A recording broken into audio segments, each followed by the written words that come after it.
Nice to see you, nearly 4 o'clock. Lovely afternoon. It's not too bad here.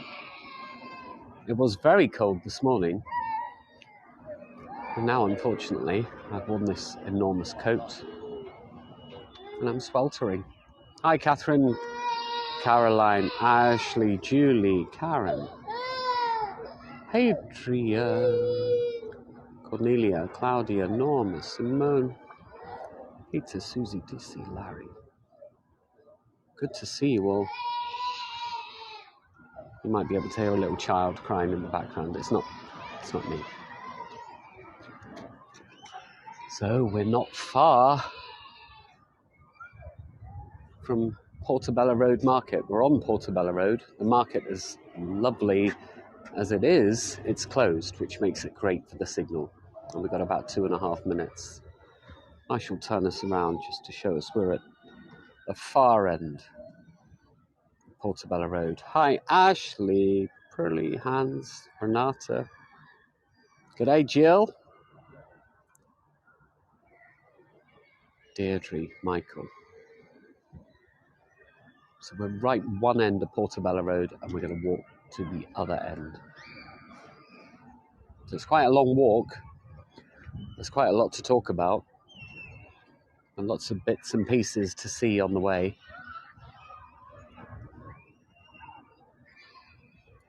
Lovely to see you all. Michael, Joe, Sandra, Alexandra, Chaz, Nola, Debs. I know that Stefan had problems earlier with signal. I did my test and it seemed to be okay. Maybe right at the end there might be the odd little dip in signal. But if there is, I should be able to tell that signal drop has happened and I'll remain silent for a bit.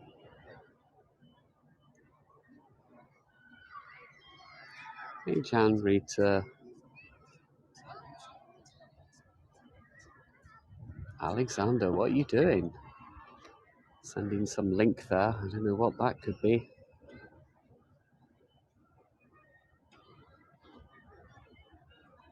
Oh no, Hadrian said Stefan's app crashed and could never connect. Oh, that's annoying. Was he doing a monkey tour? It's all about the monkeys, wasn't it? Oh, and he would have gone all the way there to do that. That's such a shame. It does happen. I know that John Wright, fantastic York guide, he posted something a couple of weeks ago on the Voyagers group on Facebook. It was the difference between doing a signal test and then suddenly doing the tour and what can happen. So I hope you'll appreciate that might happen now and then, but we on the screen can get a few bars. So we get 5 bars and we can tell if it's down to 2, you start worried a bit. If it's down to 1, there may well be a loss of signal and then just refresh. But at least if it's got 1, there should be something as pixelated as it is. So on one side of Portobello Road and we're going to walk along the other side all the way to Notting Hill Gate. Let me bring you back to me. Hey folks, welcome to what was sunny London about 15 minutes ago. Now we seem to have clouds above us, but that's okay. It's not going to rain. We're okay. Larry said, will I repeat this tour from time to time? Definitely. This is the first time I've done it, so bear with me if I've scheduled 35 minutes, but then I've said on the blurb, on the info, 45 minutes. So I don't know what I'm talking about. I do when it comes to the chat, so I know the history of George Orwell and a bit of the history of this area. So there should always be something to listen to and look at. But timing-wise, I'll try and get it right. We'll try and end up at a place that George Orwell did stay at the end of Portobello Road near Notting Hill Gate. So it'd be a nice way of ending it. So I'm Gerard, if you haven't met me before. And Susan, yeah, I might have to cut out a few of the jokes. That's the problem. Because I know that that's what people like most of all. Maybe not. So we're on Portobello Road. Portobello. There was a battle, a war, the War of Jenkins' Ear, E-A-R. It was an old battle in the 1730s, happened around the Caribbean, and Grenada, Panama. And there was a certain battle fought near Panama in a town called Portobello. And the town and this little area, people do call it Portobello. It's a road, the Portobello Road, and the Portobello Road Market. But at the moment, we're in Kensal Rise and Kensal Green. But way over in the distance is Notting Hill, and that's where we're going to end up. Jenkins' Ear. Strange, isn't it? Jenkins' Ear in the 1730s. So that's why the road is named. And the mushrooms were named after that. The Portobello mushrooms, Portobello. We call them Portobello mushrooms. And it's quite an affluent area, but it has a mix of people, a really strong community around here.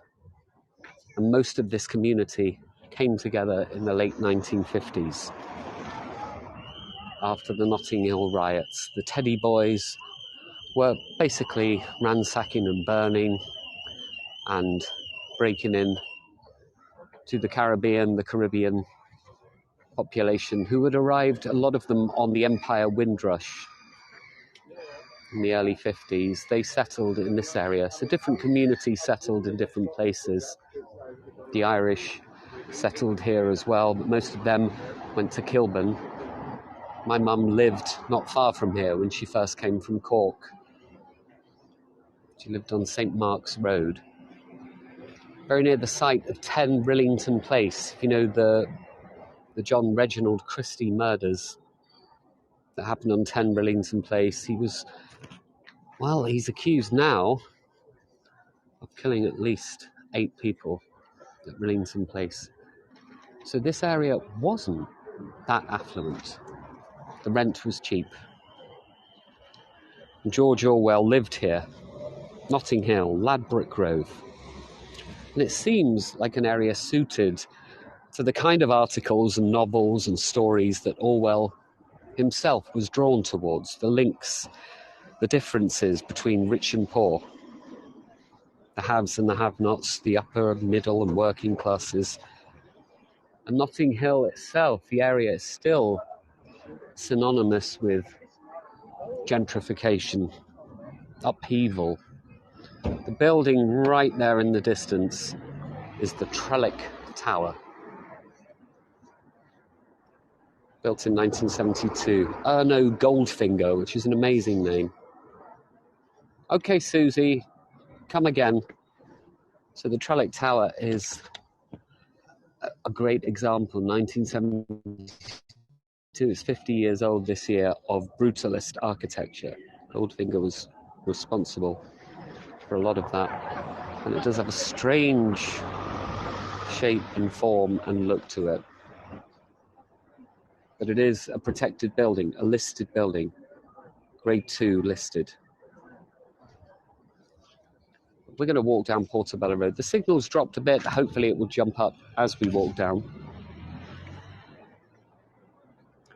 As I said, the Portobello Road and Notting Hill and Kensal Green, it's a mix of people already. And I swear on my life, in the last 2 hours, I've been here for 2 hours, signal testing, a last bit of research, making sure that I could kind of get up to this part of Portobello.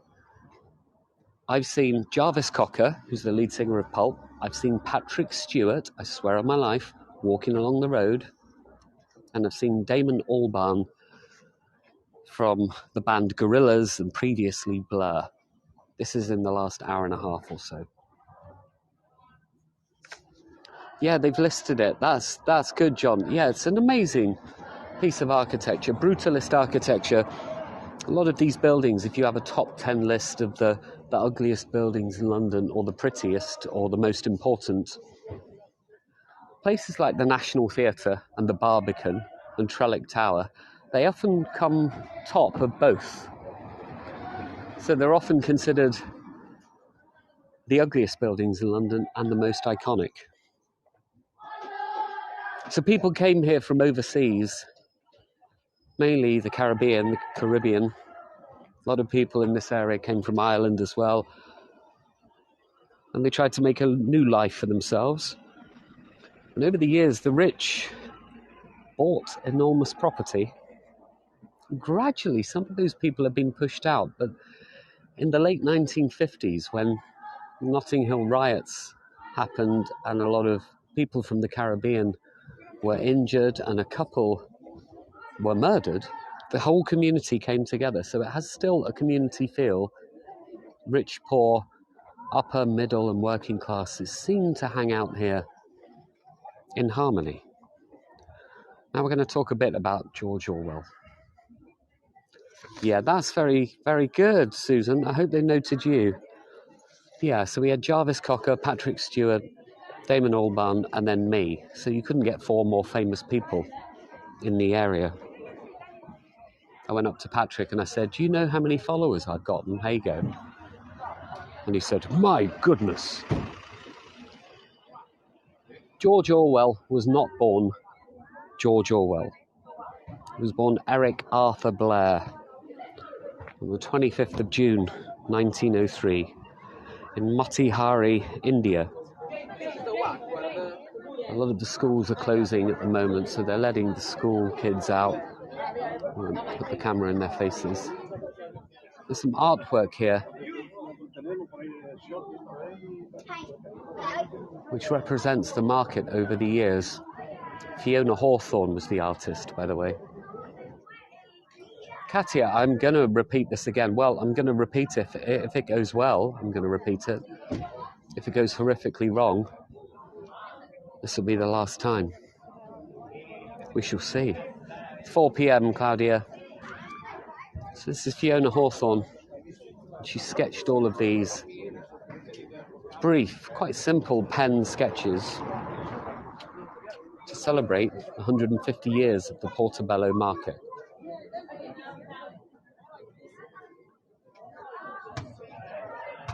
Now Blair, Eric Arthur Blair, as we know him now, George Orwell, was born in India. His father was a British civil servant.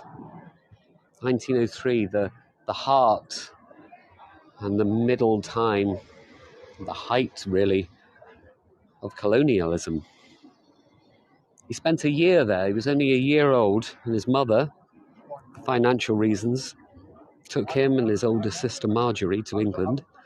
They settled in a lovely area called Henley-on-Thames, which is a good distance from here. And I know that Alex, who's one of the London guides, I say London, he does all over the country, he is, or was, or will be doing a tour of the area Henley-on-Thames. And he does know his stuff, so do check that out. Now, Orwell didn't really get to know his father. His father stayed in India as a civil servant. Stayed behind. He knew him in later years. And it doesn't seem like his father visited that much. Young George himself was seemingly quite a sick child. Constantly had to deal with bronchitis and flu. George Harrison lived in Henley, Chaz has said, and been to Henley Regatta, Hadrian. Ooh. Yeah, the Henley Regatta, all along the river. Alex will explain all of this on his Henley tour, I'm sure. So he had to deal with these ailments as a young child. And just like Agatha Christie, and I do this Agatha Christie World of tour as well, not too far from here, actually, in Holland Park, where she lived for a bit. Both Orwell and Agatha Christie seemed to be isolated children. Even though they had family and brothers and sisters, they seemed to not really connect with them as much as maybe other families do. And Orwell himself said he had a lonely child's habit of making up stories and holding conversations with imaginary persons. And he always says that he thinks from the very beginning his literary ambitions were mixed up with the feeling of being isolated and possibly undervalued. That's right, mate. He wrote Burmese Days. It's kind of a documentary style. I suppose now they would call it gonzo journalism. The term was first used in the 1970s because of the work of Hunter S. Thompson.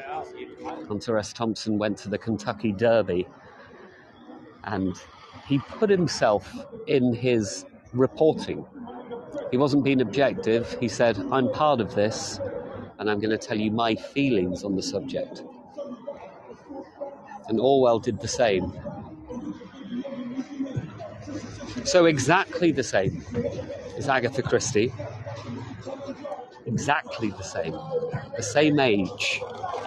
George Orwell had his first poem published in a newspaper at the age of 11. So this guy, I just want to point out this guy. This is how cool this little area is. Shooting an elephant is also another amazing article. Now this guy here, so this is the fella, the guy in yellow, and he's been riding his bike around for the last 2 hours with a Bluetooth battery-powered speaker just attached to the back, and good luck to him.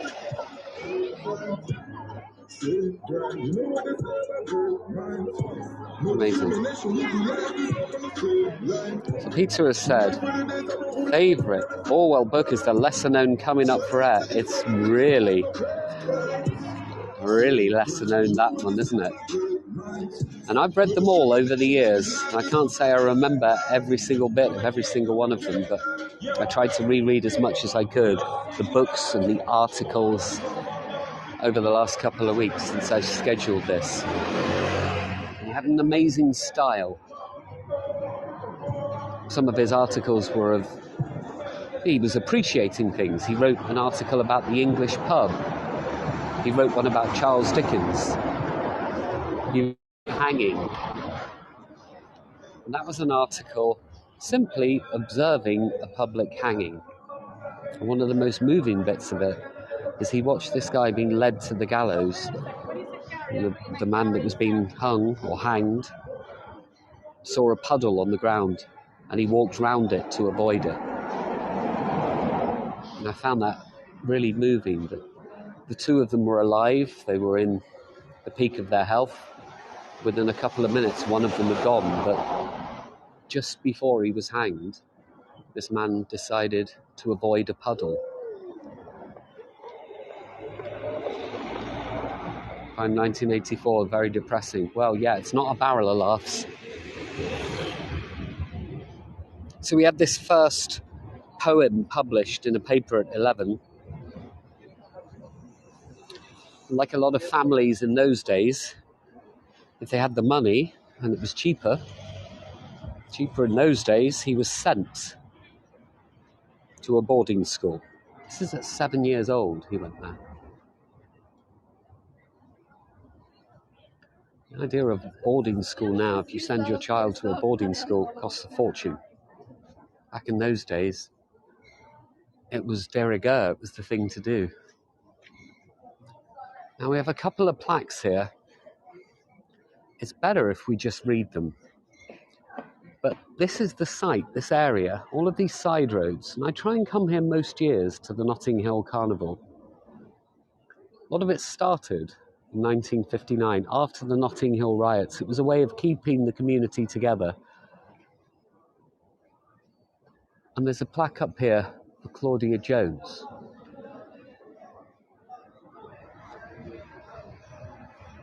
She's basically the mother of the carnival. Let's see if we can focus in on it.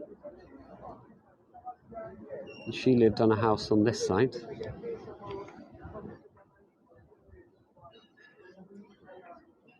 And she organised the carnival as just a community response to those riots, the August bank holiday riots in 1958. So we're more or less at the epicentre of the Notting Hill Carnival each year. A couple of million people enjoying themselves on the streets. So a mix of cultures, a mix of beliefs, a mix of finances, and a mix of classes in this area. Orwell himself, as he grew up, they realized, because his father was a civil servant, that they were considered a certain class. They were considered middle class, but they didn't have the money to go with it. And he soon found that out when he went to school. Just look how beautiful this is. This is the Portobello Garden Arcade. It's an Italian restaurant here. So we're on the Portobello Road near Notting Hill Gate. We're going to approach Linda. This shade, that's lovely. How could they afford to send him to boarding school? Well, before boarding school, he went to St. Cyprian's in Eastbourne. That was on the coast. And he realised how differently rich were treated from poor. He was clever. This was the thing. He was a clever boy. And he was awarded scholarships to boarding school. The first one was to Wellington College in Berkshire and then Eton in Windsor. Now, I did do a tour a few weeks back in Dulwich, near Dulwich College, and I will be doing one in the next couple of weeks near Harrow School in Harrow on the Hill. Private schools, and some of the kids board, most of them don't, but they do award scholarships to children who excel. Most of the kids there are rich, but some of them are poor and on scholarships. And that's what happened to young George. So he went to Wellington College in Berkshire and then Eton. And Eton is a very famous place. What have we got here on the chat? So Janelle has said something. I think Janelle's cat has jumped on the chat there because I don't understand your question. I think it's something to do with the cat there. Must be. As I said, did he write about this? He, in articles, wrote about hating Eton, this exclusive public school. So he had this scholarship. Most of the kids were from rich families. And it was this difference between rich and poor. He did stay with this subject. But gradually over the years, he turned from the class system to totalitarianism and fascism. But back then, they called them the upper, middle, and they were referred to as the lower classes. Problem was, in his life, after Eton, he wasn't being scholared anywhere, he wasn't being paid to go anywhere. The family couldn't afford to send him to university. They were at, and he was at, a bit of a dead end. So he went to India. My cat says hello, Janelle, he's a regular viewer. Oh, that's nice. He can't spell. Well, I got the message, definitely. Just look at the lovely sky, all these little side roads off here. It's such a beautiful afternoon. It's really up and down the weather at the moment, and I quite like it. As long as it doesn't pour with rain on one of these tours. As you know, rain can sometimes be a guide's nightmare. So as they couldn't afford to send him to university and he needed to make money, he went back to India, where he was born. And he went to Burma. Now, of course, Myanmar. And he spent 5 years in Myanmar, then Burma, and he joined the police force. And he experienced, probably even more than he had in England, this difference between rich and poor. And he didn't go, Helen, with the military. He went as a police officer. So his father pulled a few strings. And after 5 years, he made a big change. He wanted to be a writer, a journalist, essentially.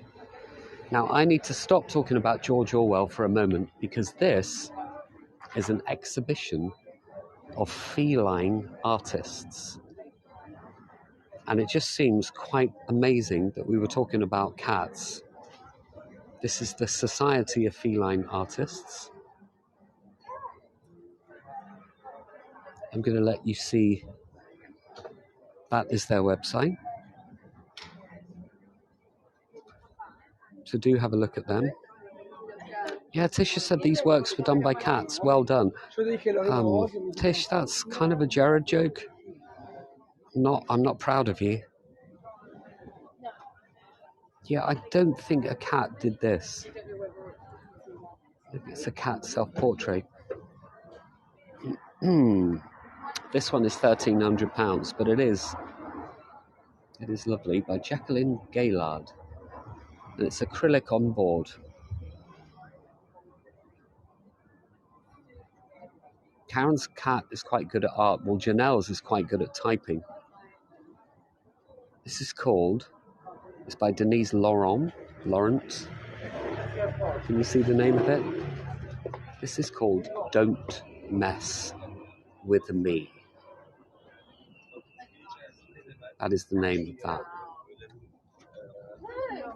Oh my goodness, they're so good. It's literally cat art. Now, I didn't ask earlier because these guys were having a little party, a little coffee thing in here, but I'm going to send them a little message and say, can we come in at some point and see some of this art close up? Now, I know the reviews will say he didn't speak much about George Orwell, but he showed a lot of cat pictures. What's that got to do with George Orwell? You've got to try and please as many people as you can. This is Jetnaret, an Egyptian cat. Obviously, the Egyptians they worshipped cats, didn't they? That's £395. Okay. Play to your audience. Yeah, I know my audience is full of cat lovers, and they love literature as well. And they love history. Very eclectic bunch. I ain't leaving anyone out. So he wanted to be a journalist. That was his kind of writing, reportage. He wanted to get published. He felt that in England, he didn't get the inspiration he wanted, and he didn't know anybody to help him. Paris seemed like the place to go. Now, I only read this a couple of days ago. I understood that people like F. Scott Fitzgerald, James Joyce, Ernest Hemingway, they all went to Paris. They found inspiration there. But the pound at the time was worth 120 francs. Just as a comparison, it was worth 10 times more back then than it was today. So his money would go further. So he found the inspiration in Paris. He worked as a dishwasher. He lived in slum dwellings. He immersed himself in the life of a poor worker. It's what he wanted to write about. The distinction between rich and poor. The class differences. He threw himself into it, this immersion technique of reporting. And then he came back to London, and instead of working, which he was doing in Paris in a very low-paid job, he decided to live sporadically for a while as a homeless person on the street. And then he eventually, in 1933, put all of these experiences into his first published book. And that was called Down and Out in Paris and London. And that's the first book I ever read of Orwell's. And it still holds up today. Fascinating stuff because it's truthful.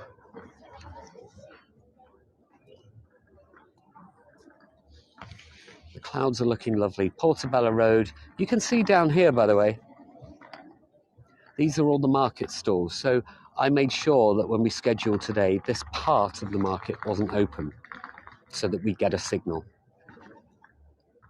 I have a couple of friends, actor friends, who have stalls here and they sell jewellery, both of them. Jewellery. How old was he at this point? I believe so it was 1903 he was born. I'd say 29, 28, 29 when he was there. And the book was published when he was nearly 30. He didn't have a long life. He packed a lot into it. This is the thing. He was Eric Arthur Blair at this point. His family disapproved of what he was doing. They thought it might have brought a bit of shame on the family. So he created a pseudonym, a pen name. And so Eric Blair then became George Orwell. And he used the word Orwell after the River Orwell in East Anglia.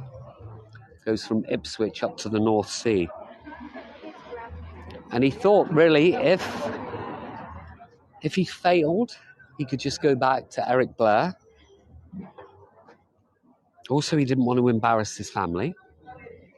But probably, he hated the name Eric. He always used to mention that he couldn't wait to change his name to something else. He thought that the name Eric reminded him of a sneaky, nasty kid in some Victorian novel. He didn't like his own name, and he thought George Orwell sounded more like a writer. By the way, in 1999, Duncan Kenworthy produced a film written and directed by Richard Curtis, a little-known film set in this area named Notting Hill. And thankfully, there's nobody stood outside the bookshop. But it was here. The blue door, the famous blue door from Notting Hill, has been sold, but this is the bookshop here. It was originally a travel bookshop. Now you'll know as we walk along, I'll try and show you another couple of places where they've used this blue door and this travel bookshop as a bit of inspiration and a bit of marketing. This is where it was. Yeah, a little-known film. Didn't do so well. So this was the travel book company.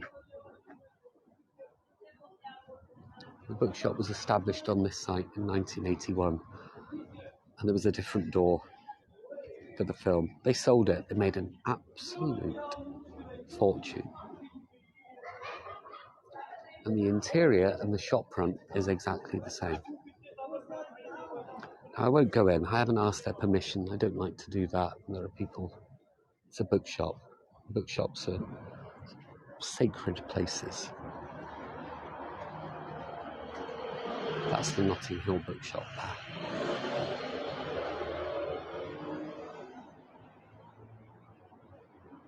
All set in and around this area. So this street.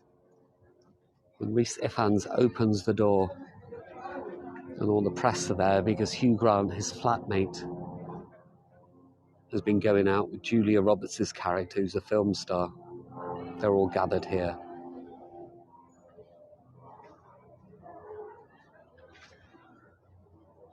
Now, gin is very popular at the moment. Mother's Ruin, as it was known. And there's a company, the Portobello Road Gin Company. And this is their distillery right here. This is where they brew that. And they sell it now all over the world. So it's a pub called the Distillery. Proud purveyors of London's spirit.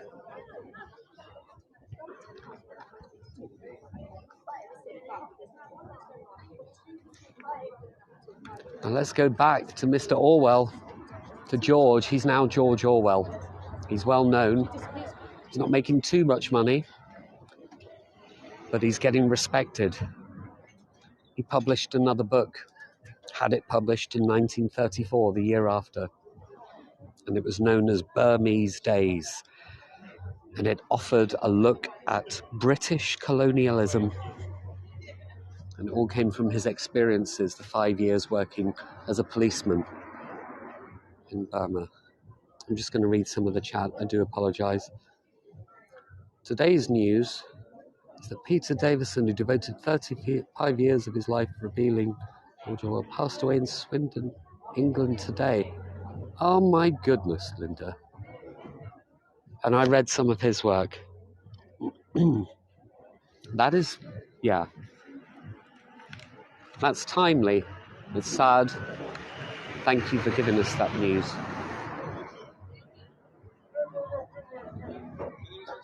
Peter Davison. This is the Electric Cinema, by the way. Been on the site since 1910. At the moment, it only has one screen. It used to have two. It's only got one now. It's the first building in the area to be lit by electricity. But it's quite a small cinema, or picture house, or movie house. And those large picture palaces were built in the West End, so people felt they had more choice there. But it continually has showed films since 1910, off and on. There was a campaign in the 1990s to say that they were going to demolish this building. Sometimes people, you just don't understand their thinking. To demolish this, at least if you're going to turn it into apartments, keep the facade of the building, for goodness sake.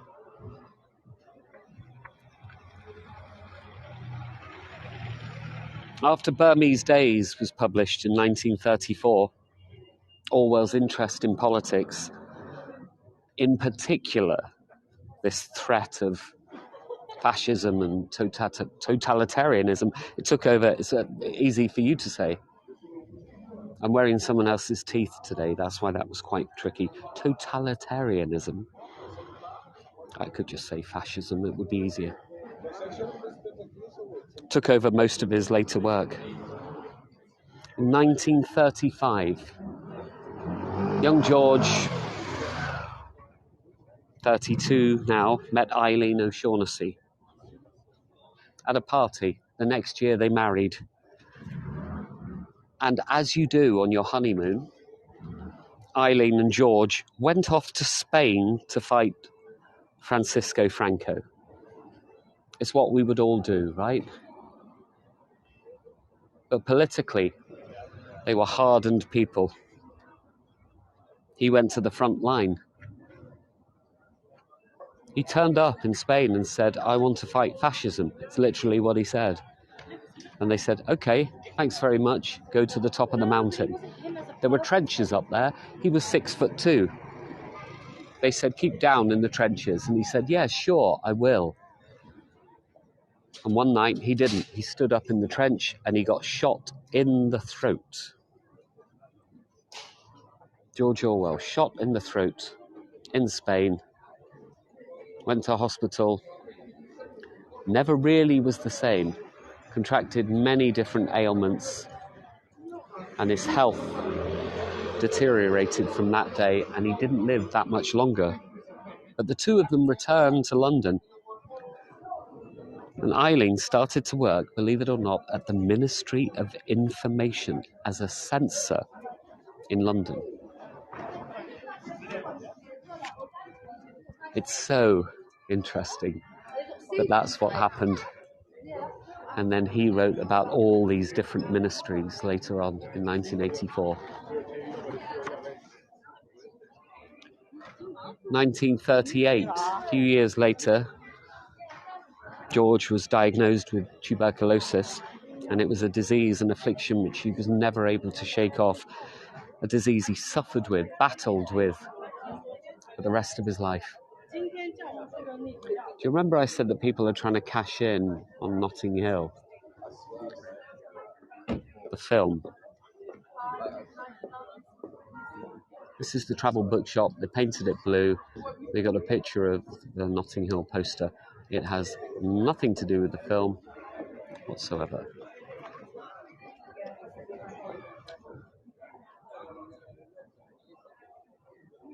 A lot of people stop and take photos outside of this. And I saw them in the last couple of hours, and I felt like saying, you know, the shop was just around the corner, but they seemed happy. And we're talking 1938 now. World War II was raging. Orwell started to work back in London as a producer, a news producer for the BBC. He wrote lots of different articles for different newspapers, and he resigned in 1943 because he said he was fed up with world politics and feeding propaganda. So it was more the World Service, the BBC World Service that he worked for, and he thought he was feeding pro-British and anti-world propaganda to India, and he thought people should be able to make their own minds up, and he felt at odds with just presenting one side of all the information. You can still see, by the way. Oh, thank you, Donna. If we came here yesterday at this time, all of these would be full of stalls. Every single one of them is a market stall, every single one of these numbers. Some people only rent their stalls once or twice a week. Some try to rent them 5 or 6 times a week. But I knew that right now it would be okay for us. Thank you, Deirdre. Is this the hill in Notting Hill? Yeah, we're going up Notting Hill, towards Notting Hill Gate, one of the gates of London, one of the customs gates.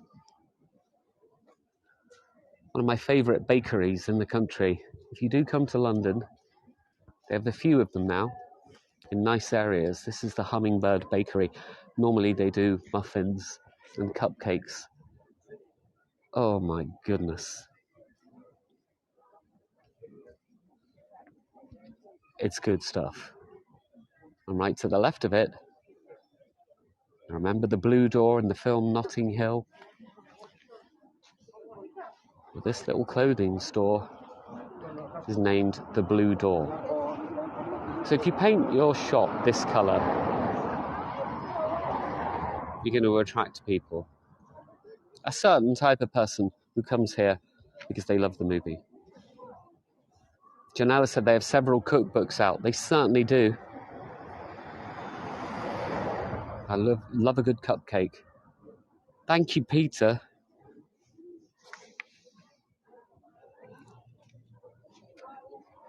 Take a little walk up. There's a little dip in signal, but I think we're okay.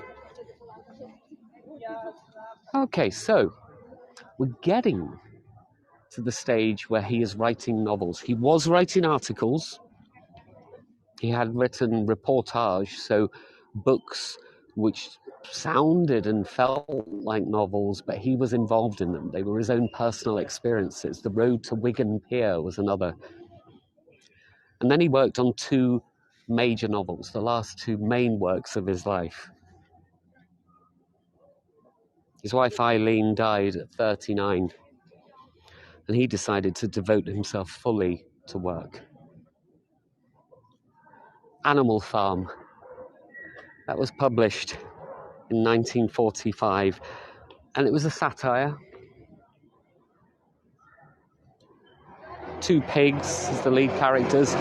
They represented Joseph Stalin and Leon Trotsky. I just want to show you here Ragyard and June Aylward. Just focus in on this plaque.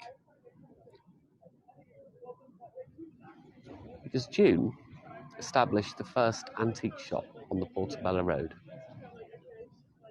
on this site. So it started here in the centre of Portobello Road. June Aylward. She made history and she changed the entire area. I read, and I love this, and I know it's true because a publisher said it, that the American publishing company that Orwell first went to, it was already published in the UK, but it wasn't published in America.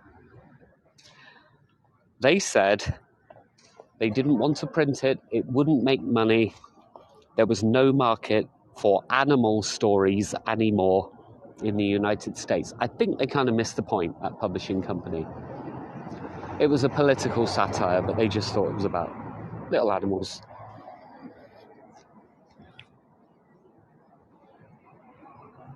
It brought him money. It brought him acclaim. He was getting more and more unwell. And then he started to work very unwell on his final masterpiece, 1984. Now, as we say, dark, depressing, bleak.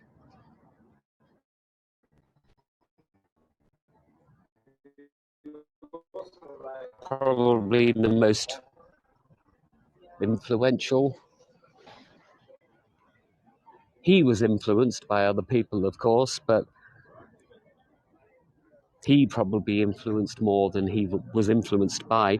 Probably the most influential artistic figure, certainly writer, this country has ever produced. But people did initially, like a lot of people still do, they found this story about three nations, oppressive nations, too bleak. But Orwell didn't back down. He was giving the public a taster of what could happen if governments controlled people's activities, their beliefs, and even their thoughts. Just want to stop here, this restaurant named Gold. So they have plastered it all white, and then they have gradually chiseled in and etched in to expose the brickwork. I quite like what they've done there, showing the original brickwork and cement and concrete. We would use the word shabby chic today. Shabby chic is quite expensive. I looked at the menu earlier. I won't be going there in a hurry. Yeah, there are two eyes. Big Brother is watching. Big Brother is watching. Just thinking this is where maybe I should have ended the tour. But no, only another 4 hours left. Joke.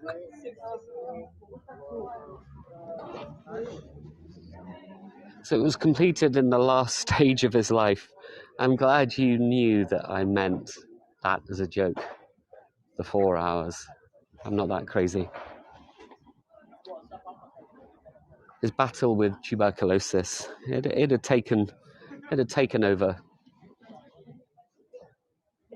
Before Eileen, his wife, passed away, she was working on the early stages of renting a property, a new house on a small island with 160 people, a Hebridean island off the coast of Scotland. The island was called Jura, Jura. That's where he wanted to finish 1984. And he did, eventually. And it was published 1949, 1950, the novel was published. So he died and he managed to finish the masterpiece. And it does remain so important to this day. All of the phrases that we use in politics today, people talking about the Cold War, that was another article, but he mentions it. The Cold War, the thought police, doublethink, thought crime, kind of invented the idea of gaslighting, fake news, people doubting their ability to work out the truth from what we read or see. One of my favourite quotes about Orwell is that 1984 seemed to be a vision of the future in whatever time it's been read. And he lived here for a small while in a damp, squalid room in a nice house now. An area of rich and poor, of upper, middle and working classes. So it seemed like the perfect spot to do this tour. And it's still an area of artists and musicians and politicians. The Notting Hill set, David Cameron, our ex-Prime Minister, lived in this area. But it's one of the most cosmopolitan areas of London. This is well worth a visit. Notting Hill. He was in a sanitarium for a bit. It was recuperation. He felt he had gone mad when he got injured. He felt he had gone a bit mad from it. It affected his mind as well. We're coming up to the site of where he did actually live for a bit.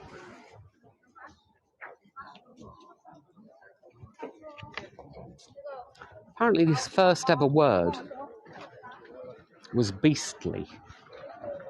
Beastly was the first word he ever uttered. When he went to Eton, he was taught by, in a real coincidence, Aldous Huxley, who wrote Brave New World in 1931, published in 1932. And often when we talk about dystopian novels, Brave New World and 1984 seem to go hand in hand.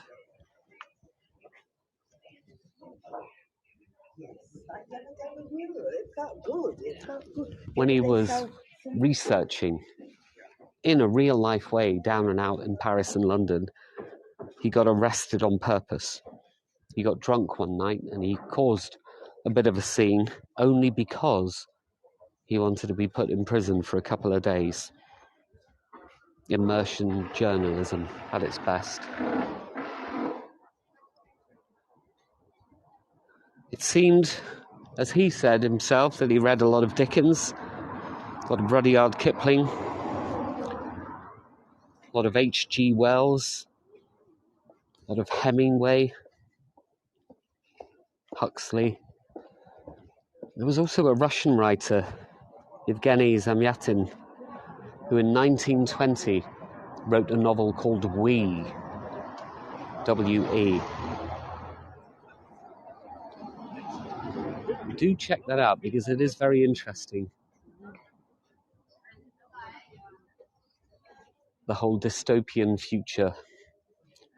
But one of the biggest influences in his life was his first wife, Eileen. In 1934, she wrote a poem called The End of the Century. And she set the poem in 1984, 50 years into the future.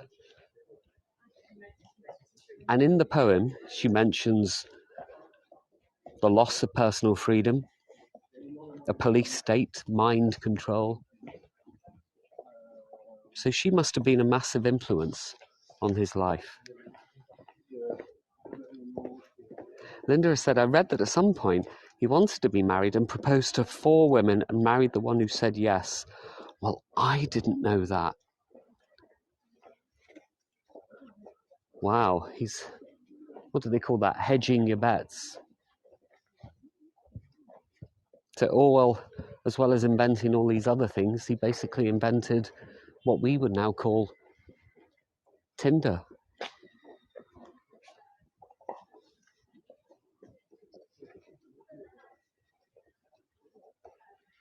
Just waiting for a few more laughs. Thank you.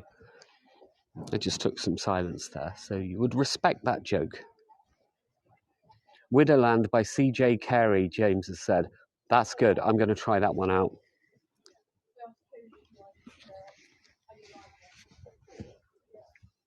He had his flaws.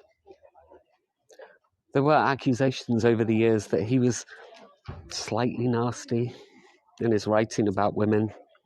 There were accusations of anti-Semitism. But it seems to be, and a lot of writers and biographers have worked on this, it seemed to be that towards the end of his life, he understood what he was like, and he sort of understood he was wrong. He was a very honest writer, and he seemed to have dealt with his prejudices and his early failings. He wrote a great article called Politics in the English Language, and in it he talks about hating cliches, metaphors, flowery language. My feeling about Orwell is we think some writers are geniuses. They're unapproachable, and they make us think we can't be like him, but Orwell always felt like he was just a regular guy, and he just wanted to do something good. And he always said that writing good political journalism was like looking at a window pane, that you couldn't have an opinion on it. He always seemed like the man next door. Alleged to have been a spy too. That's right, Peter. Oh my goodness, we could talk for hours.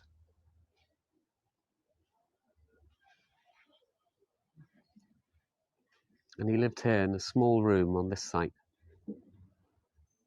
at the top of the Portobello Road.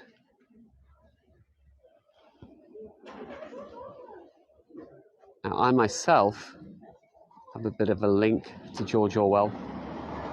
Some of you know I've been an actor about 25 years, and at the Playhouse Theatre 6 years ago, just on the Embankment, nice West End theatre, I performed in 1984, a production of that.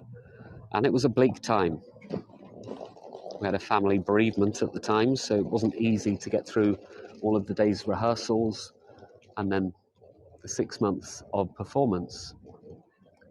But they ended up making all of the dressing rooms look out. They all looked out onto one corridor. And I suggested to the company manager, who's basically running the show, that he should buy artificial turf and grass and buy flowers, and that the corridor should be called the village green. So whenever you came out of your depressing dressing room, ready to go on stage, you walked through a village green. And that's what they did. How large? I'd say 3 to 4 bedrooms, an expensive chunk of Notting Hill. Lovely colours to the buildings here.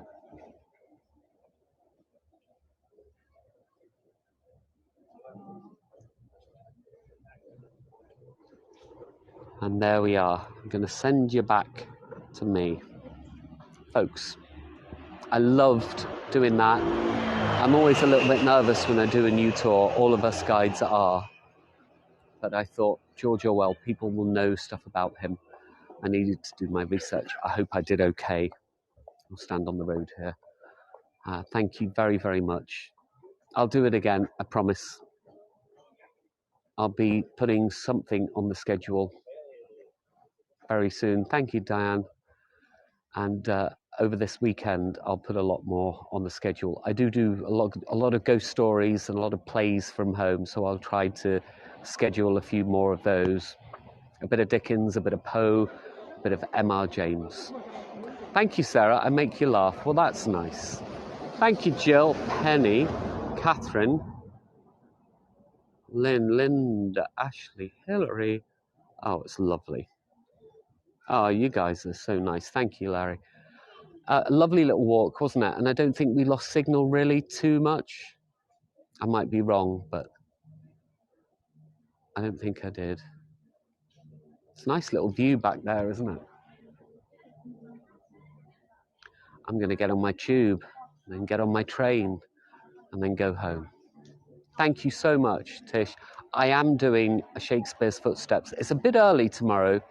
I just scheduled it at 2:30 my time, so that may be a little bit too early for some people.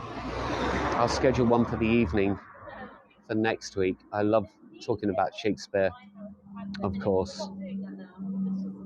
I could do that for hours, and I'll try and do that tomorrow afternoon and try and keep to time. I've done 56 minutes. I don't want to annoy the other guides. They'll be getting ready to do their tours now. the 5 o'clock ones. Ashley, wake up. I'll make it worth your while. I don't know how. I'll do a song and dance or something. Lots of love to you all. I'm going to take a walk in this direction. Thank you for any of your comments, any of your extra info. I'm totally up for that. I think when I first started to do these tours, I got a bit worried when people were posting extra information. And I used to think, oh no, I wanted to say that. And now I love it. I've really just loved the idea that people do know something about what I'm talking about. And then it stops me from talking about that little bit. Because I always try and plan about 15, 20 minutes more information than I actually have. When somebody throws something out there, I think, yes, I can move on a little bit. So thank you for all of that. Thank you for any contribution. It did take a bit of time to get here today. I know you know the way Heygo works, and I do appreciate all the financial contributions.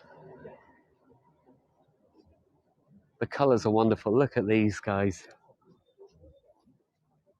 We saw this the other day. If you followed me on the tour about the world of Agatha Christie, there was another house like this. I'm sure a few of you remember that. That's a couple of plants doing that. That's something phenomenal, isn't it? I think they've grown that. Since they knew that the energy prices were going up, they decided to do this to insulate their home, and good luck to them.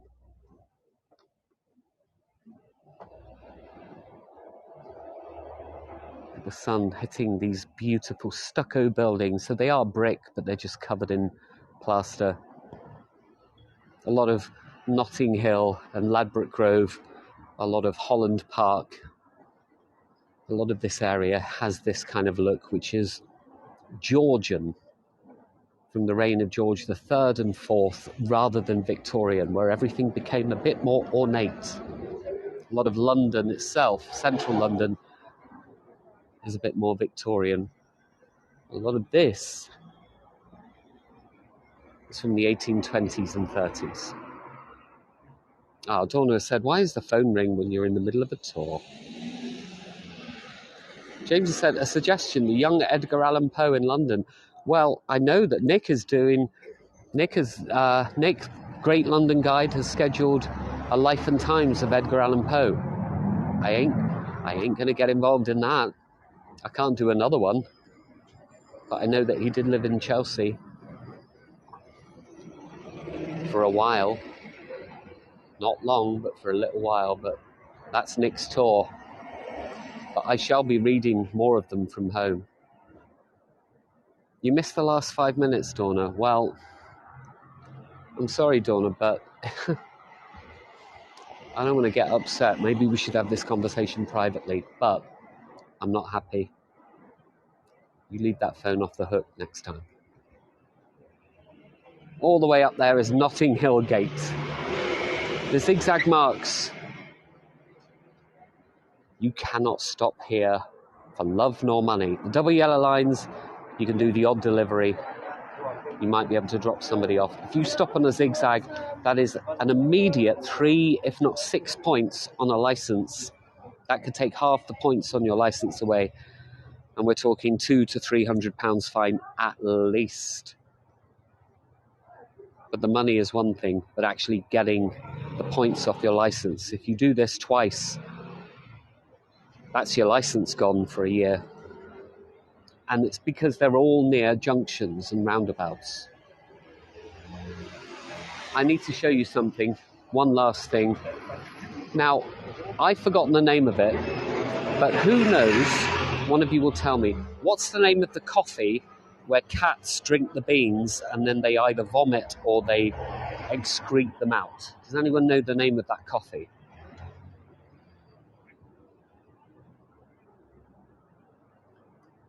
Somebody will. Certain type of coffee. These guys, Amaret. Yeah. Civet. You had it in Bali. That's it, guys know it. And it kind of shows you the beans being eaten and then gradually excreted and then going all the way down to the coffee cup. So I think this is wonderful. I think they've closed, and this is a problem because I was going to treat myself to one of their coffees, and it might not be the cat poo coffee. That'll probably cost 20 quid. What is it called? Kopi Luwak. I'm reading it sideways. Yeah, it is expensive coffee, but I just thought, look at that. It's great work, isn't it? I'm going to put you back to horizontal. And I'm going to leave you go and enjoy. I've gone over an hour. I'm going to annoy other guides. One cup costs £20. Okay, I'm not going in there. There's a Starbucks up the road. Sorry.